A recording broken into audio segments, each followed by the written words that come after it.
साल है 1990। सुबह का वक्त है और मुंबई की दलाल स्ट्रीट में बॉम्बे स्टॉक एक्सचेंज के बाहर हंगामा मचा हुआ है। सैकड़ों लोग सफेद शर्ट और टाई में इधर उधर भाग रहे हैं। कोई जोर जोर से चिल्ला रहा है तो कोई कागज की टुकड़ों पर कुछ लिखकर किसी और को दे रहा है। देखने में ये पूरा माहौल किसी पागलपन से कम नहीं है, लेकिन ये कोई पागलपन नहीं बल्कि यहाँ करोड़ों रुपए का खेल चल रहा है। जी हाँ, 35 साल पहले इंडिया में स्टॉक ट्रेडिंग कुछ इसी तरह हुआ करती थी, सिर्फ लोगों की जुबान और इशारों के भरोसे। और ये तो कुछ भी नहीं है। अगर हम समय में और पीछे जाएं तो पता चलता है कि इंडिया की स्टॉक मार्केट एक पेड़ के नीचे शुरू हुई थी। कुछ बड़े व्यापारी इस पेड़ के नीचे रोज इकट्ठा होकर लाखों रुपए की डील्स वहीं फाइनल कर देते थे। और कमाल की बात है कि उसी स्टॉक मार्केट में आज आप अपने बिस्तर पर लेटे लेटे बस एक क्लिक में दुनिया की किसी भी कंपनी में इन्वेस्ट कर सकते हैं। लेकिन क्या आपने कभी सोचा है कि इंडिया की स्टॉक मार्केट में इतना बड़ा बदलाव आया कैसे? एक्चुअली इसके पीछे छिपे हैं सैकड़ों स्कैम्स, बड़े बड़े मार्केट क्रैश और गवर्नमेंट के नए नए पॉलिसीज, जिसे आज हम डिटेल में जानने की कोशिश करेंगे। ये बात है 19वीं सदी की। उन दिनों मुंबई के टाउन हॉल के सामने एक बड़ा सा पेड़ होता था जहां हर रोज कुछ लोग इकट्ठा होते थे। ये कोई आम लोग नहीं थे बल्कि शहर के सबसे बड़े बिजनेसमैन में से एक थे। सुनने में आपको अजीब लग रहा होगा, लेकिन यही इंडियन स्टॉक मार्केट का शुरुआती दौर था। यहाँ कोई फिक्स्ड रूल्स नहीं थे और ना ही कोई रेगुलेशंस थे। सब कुछ पर्सनल रिलेशनशिप्स और आपसी भरोसे पर टिका हुआ था। हर दिन व्यापारी आते, बातचीत करते और अपनी डील्स फाइनल कर लेते। लेकिन धीरे धीरे इन्हें ये एहसास हुआ कि इस पूरे सिस्टम को अगर सही तरीके से आगे बढ़ाना है तो इसे ऑर्गेनाइज करना ही होगा। एंड इसी सोच के साथ साल 1875 में बॉम्बे स्टॉक एक्सचेंज की नींव रखी गई। उस समय ये सिर्फ उन अमीर लोगों तक ही सीमित था जो शहर के बड़े बड़े कारोबार पर पूरा कंट्रोल रखते थे।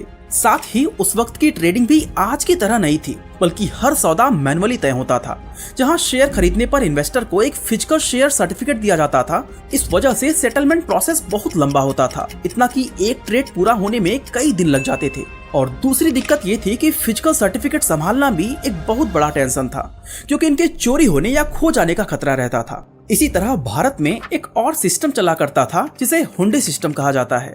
इसको ऐसे समझो कि मुंबई का एक व्यापारी मद्रास में किसी से बिजनेस करना चाहता है, लेकिन इतनी दूर नगद पैसा लेकर जाना बहुत ही रिस्की था, क्योंकि रास्ते में लुटेरों का डर होता था। ऐसे में हुंडी ट्रेडर्स एक आसान ऑप्शन देते थे। व्यापारी अपने शहर के किसी भरोसेमंद हुंडी व्यापारी के पास जाता, वहाँ पैसा जमा करता और बदले में उसे एक हुंडी नाम की चिट्ठी दी जाती थी। तो मुंबई का ये व्यापारी इस चिट्ठी को मद्रास के व्यापारी के पास भेज देता था। और जब वो चिट्ठी मद्रास तक पहुंचती थी तो वहाँ का दूसरा हुंडी व्यापारी बिना कुछ पूछे बस उस चिट्ठी को देखकर उसके ऑनर को पूरे पैसे दे देता था। भारत में ब्रिटिश रूल आने तक सभी तरह के बिजनेसेस या तो कैश में थे या फिर इसी हुंडी सिस्टम पर काम करते थे।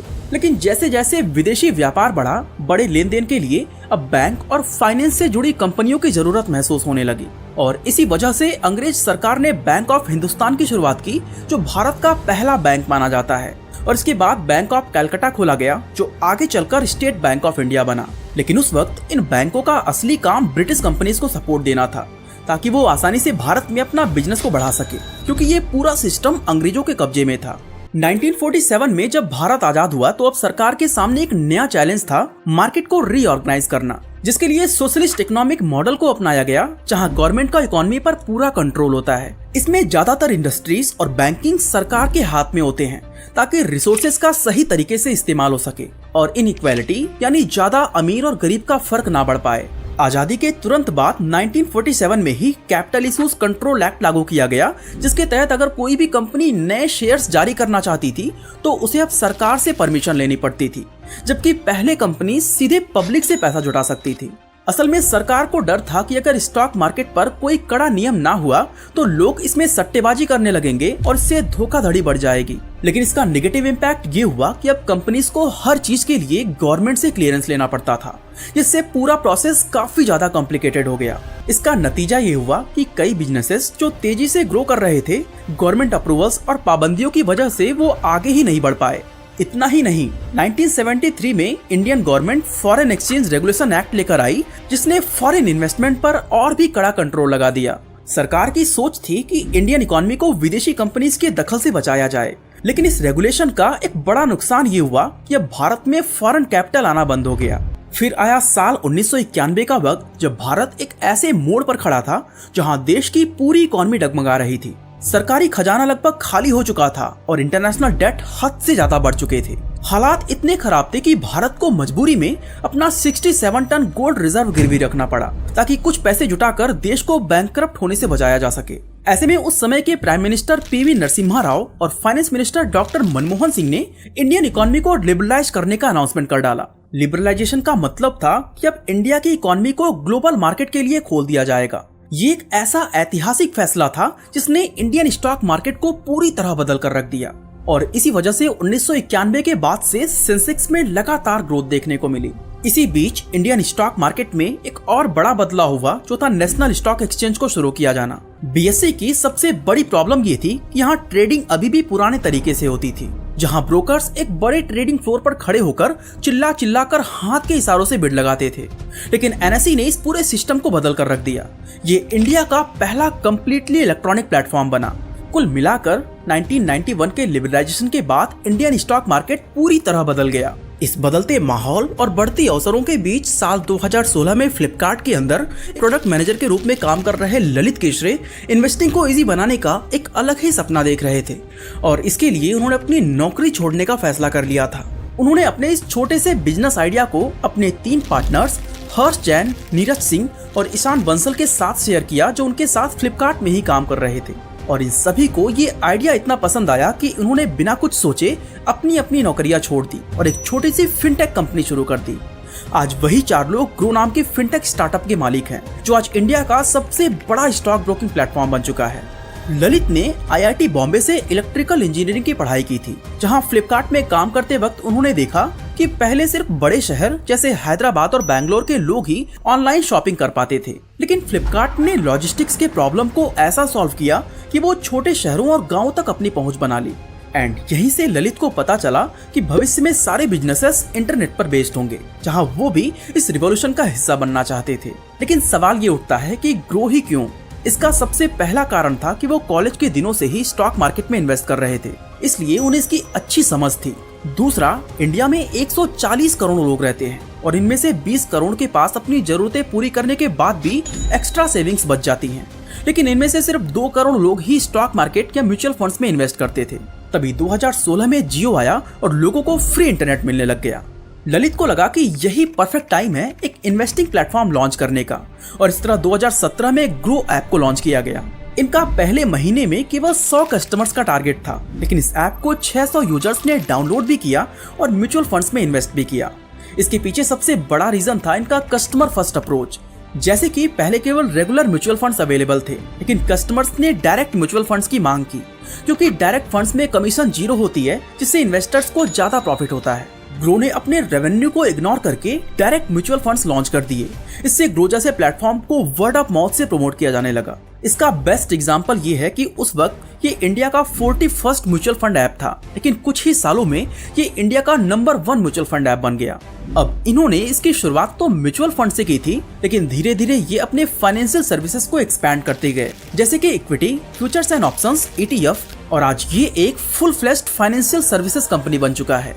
इसके पीछे कुछ खास वजहें थी, जैसे ग्रो ने यूट्यूब, इंस्टाग्राम और फेसबुक पर इन्वेस्टिंग एजुकेशन को प्रमोट किया था, जिससे लोग स्टॉक मार्केट से अवेयर होने लगे। उन्होंने एक ऐसा सिंपल और यूजर फ्रेंडली ऐप बनाया जहां 0 कमीशन म्यूचुअल फंड्स और फ्री अकाउंट ओपनिंग जैसी सुविधाएं लोगों को अट्रैक्ट करने लगी। इनकी टीम ने Tier 2 और Tier 3 सिटीज में जाकर लोगों से मिला और उनकी फाइनेंशियल नीड्स को समझा। आपको बता दूं कि 2023 में ग्रो की रेवेन्यू 1277 करोड़ रुपए थी, जो 2024 में 3145 करोड़ रुपए हो गई, जो कि एक बहुत बड़ा जंप है। साथ ही इनका प्रॉफिट भी 448 करोड़ रुपए से बढ़कर 535 करोड़ रुपए हो गया। सोचो 2017 में जिस ग्रो के पास 100 कस्टमर्स भी नहीं थे, आज उसके प्लेटफॉर्म को 1.3 करोड़ इन्वेस्टर्स यूज कर रहे हैं और आज ये इंडिया का नंबर 1 स्टॉक ब्रोकिंग प्लेटफॉर्म बन चुका है। ग्रो ने हमेशा अपने यूजर्स को एम्पावर करने और उन्हें फाइनेंशियल एजुकेशन देने पर फोकस किया है। इसी वजह से आज ग्रो सिर्फ एक स्टॉक ब्रोकिंग प्लेटफॉर्म ही नहीं, बल्कि एक ऐसा प्लेटफॉर्म बन गया है जो फाइनेंशियल लिटरेसी को भी हर एक यूजर तक पहुंचाता है। ग्रो का ग्रो डाइजेस्ट एक डेली और वीकली न्यूज लेटर है जो हर महीने 15 मिलियन से ज्यादा रीडर्स तक पहुंचता है और सिंपल तरीके से फाइनेंशियल न्यूज और एजुकेशन प्रोवाइड करता है। और अब इंडिया करेगा ग्रो जैसे इनिशिएटिव्स के थ्रू ग्रो ने पूरे इंडिया के कई शहरों में ऑफलाइन इवेंट्स और वर्कशॉप कंडक्ट किए हैं, जहां इंडस्ट्री एक्सपर्ट्स इन्वेस्टर्स को रिस्पॉन्सिबल इन्वेस्टिंग और फाइनेंशियल प्लानिंग के बारे में सिखाते हैं। और सबसे खास बात यह है कि ग्रो ने फाइनेंशियल एजुकेशन को 8 लैंग्वेजेस और 10 चैनल्स में प्रोवाइड किया है ताकि हर इंडियन को फाइनेंशियल अवेयरनेस का फायदा हो सके। तो ग्रो सिर्फ एक प्लेटफॉर्म नहीं, एक मिशन है जो हर इंडियन को फाइनेंशियल सक्सेस की तरफ गाइड करता है। अब 2020 की शुरुआत तक इंडियन स्टॉक मार्केट लगातार ऊपर जाती रही। सेंसेक्स और निफ्टी हर कुछ हफ्तों में नए रिकॉर्ड बना रहे थे, लेकिन फिर एक ऐसा झटका लगा जिसने पूरी दुनिया की इकोनॉमी को हिलाकर रख दिया, और उस झटके का नाम था कोविड-19।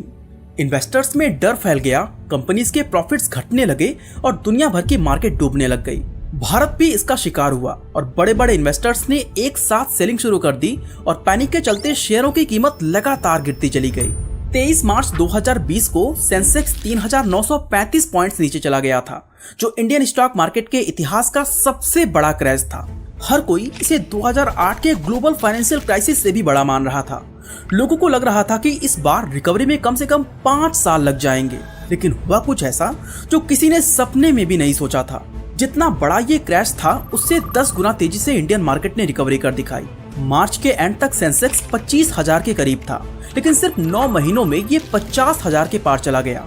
इसको ऐसे समझो कि मार्च 2020 के दौरान शेयर मार्केट में हर दिन करीब 48,000 करोड़ रुपए की ट्रेडिंग हो रही थी, लेकिन दिसंबर 2024 तक ये 2 गुना होकर 1,04,000 करोड़ रुपए से भी ज्यादा हो गया। कोविड से पहले इंडियन स्टॉक मार्केट में यूनिक इन्वेस्टर्स की संख्या को 1.5 करोड़ से डबल होने में 8 साल लग गए थे, लेकिन कोविड के बाद ये सिर्फ 2 साल में ही डबल हो गया और 2024 तक इंडियन स्टॉक मार्केट में यूनिक इन्वेस्टर्स की संख्या 11 करोड़ के पार चली गई। यानी मार्केट ने क्रैश को रिवर्स कर दिया, और ये इतनी तेजी से हुआ कि दुनिया के कई बड़े एक्सपर्ट्स भी इसको समझ नहीं पा रहे थे। और काफी टाइम के बाद उन्हें समझ आया कि ऐसा होने के पीछे सबसे बड़ा रीजन ये था कि कोविड के दौरान अचानक लाखों नए इन्वेस्टर्स इंडियन स्टॉक मार्केट में एंटर कर चुके थे। दरअसल जब देश भर में लॉकडाउन लगा तो लाखों नौकरियां चली गईं, छोटे बिजनेसेस बंद हो गए और लोगों के पास कमाने के बहुत ही कम रास्ते बचे। इस दौरान फिक्स्ड डिपॉजिट पर भी इंटरेस्ट रेट कम हो गया था। ऐसे में जब कोई रास्ता ही नहीं बचा तो लोगों ने पहली बार बड़े पैमाने पर स्टॉक मार्केट की तरफ रुख करना शुरू कर दिया। इससे डीमैट अकाउंट्स की संख्या में बहुत बड़ा बूम आया। 2019 में जहां इंडिया में सिर्फ 3 करोड़ डीमैट अकाउंट्स थे, वहीं 2022 तक ये नंबर 10 करोड़ के क्रॉस चला गया। यानी सिर्फ 2 सालों में जितने नए इन्वेस्टर्स आए उतने पिछले 20 सालों में भी नहीं आए थे। वहीं जो लोग डायरेक्ट स्टॉक में पैसे लगाने से डरते थे, उन्होंने म्यूचुअल फंड का रास्ता अपना लिया। 2020 में इंडिया के अंदर म्यूचुअल फंड अकाउंट्स की संख्या 8.85 करोड़ थी, जो 2025 तक बढ़कर 22.9 करोड़ हो गई। यानी 5 सालों में 2.5 गुना से ज्यादा की बढ़ोतरी। इसका सबसे बड़ा फायदा ये हुआ कि इंडियन स्टॉक मार्केट अब सिर्फ फॉरेन इन्वेस्टमेंट पर डिपेंडेंट नहीं रही। पहले जब कभी भी फॉरेन इन्वेस्टर्स इंडियन मार्केट से अपना पैसा निकालते थे तो मार्केट धड़ाम से गिर जाती थी, लेकिन अब देश के अपने लोकल इन्वेस्टर्स की वजह से मार्केट ज्यादा स्टेबल हो गई है। वही 2020 में जहां इंडियन स्टॉक मार्केट के अंदर सिर्फ 23% इन्वेस्टर्स 30 साल से कम उम्र के थे, वही 2022 तक ये नंबर 40% के करीब पहुंच गया। यानी अब यंगस्टर्स बैंक डिपॉजिट और एफडी जैसे ऑप्शंस को छोड़कर सीधे शेयर मार्केट में पैसा लगाने लगे। आपको बता दूं कि पहले नॉर्थ इंडिया से बहुत ही कम लोग स्टॉक मार्केट में इन्वेस्ट करते थे, लेकिन अब यहाँ के इन्वेस्टर्स का शेयर बढ़कर पूरे देश का 30% तक पहुँच चुका है।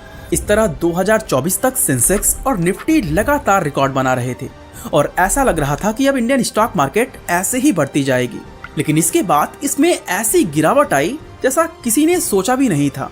6 महीने के इस लगातार डिक्लाइन ने इंडियन स्टॉक मार्केट को हिलाकर रख दिया है। अगर हम डेटा देखें तो सितंबर 2024 के बाद से निफ्टी 50 अपने टॉप से करीब 15% नीचे गिर चुका है और mid cap and small cap stocks में 20 से 25% तक की गिरावट आई है और मार्केट से करीब 46 लाख करोड़ रुपए गायब हो चुके हैं।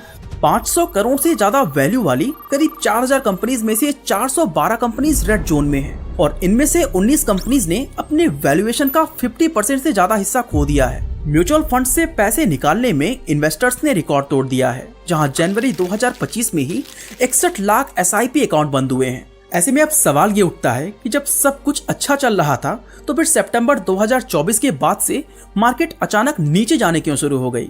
अब कई लोगों को लग रहा होगा कि ये कोई बड़ा ग्लोबल क्राइसिस है, लेकिन सच बताऊं तो ऐसा बिल्कुल नहीं है। अगर पूरी दुनिया मंदी की ओर जा रही होती तो अमेरिका, चाइना और यूरोप की मार्केट भी इसी तरह गिर रही होती, लेकिन हकीकत इससे बिल्कुल अलग है। अमेरिका की स्टॉक मार्केट अभी स्टेबल है और चाइना की मार्केट भी कुछ सालों तक सुस्त रहने के बाद अब रिकवरी पीरियड में आ चुकी है। जहां सितंबर के आखिरी से लेकर अब तक चाइना का हैंग सेंग इंडेक्स करीब 36% ऊपर जा चुका है। इसी तरह जापान और यूरोप की मार्केट भी काफी अच्छा परफॉर्म कर रही है। इसका मतलब ये कोई इंटरनेशनल रिसेशन नहीं, बल्कि ये गिरावट खास तौर पर इंडियन स्टॉक मार्केट के साथ हो रही है। लेकिन ऐसा हो क्यों रहा है? इसके पीछे कोई एक नहीं बल्कि कई अलग अलग रीजंस हैं। इसका सबसे बड़ा कारण है फॉरेन इंस्टीट्यूशनल इन्वेस्टर्स यानी FII की बड़ी मात्रा में शेयर बेचकर इंडियन मार्केट से निकल जाना।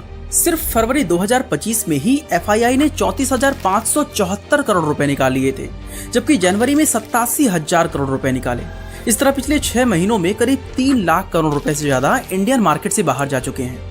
और जब इतनी बड़ी मात्रा में फॉरेन इन्वेस्टर्स किसी मार्केट से पैसा निकालते हैं तो उसका सीधा असर उस मार्केट की लिक्विडिटी और स्टॉक्स की वैल्यू पर पड़ता है। क्योंकि 1991 के लिबरलाइजेशन के बाद से इंडिया की इकोनॉमी में फॉरेन इन्वेस्टर्स का रोल काफी अहम रहा है।